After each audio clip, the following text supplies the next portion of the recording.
Political పరంగా ఉన్నాడా ఇంతకు ద్వారంపూడి? అదేంటి నాకు తెలీదు. ఎక్కడున్నాడు సార్? పక్కన ఉన్నాడు ఉన్నాడా అని. చూడండి అదిగో వైట్ ఆహా, మీరు దీంట్లో టీవీలో చూపించద్దండి.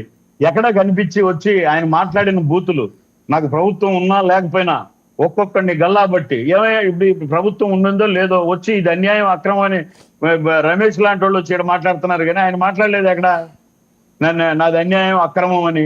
వంశీని అరెస్ట్ చేయడం అన్యాయం, వంశీ అందగాడు కాబట్టి ఆయన ఎందుకు అరెస్ట్ చేసినారు, ఇప్పుడు మరి అందవిహీనుడు అయిపోయినాడు జైల్లో పెట్టి, ఇట్లాంటి బాధలు నేను చెప్పలేదే, ఈయన ముఖ్యమంత్రి గారు చెప్పినట్టు.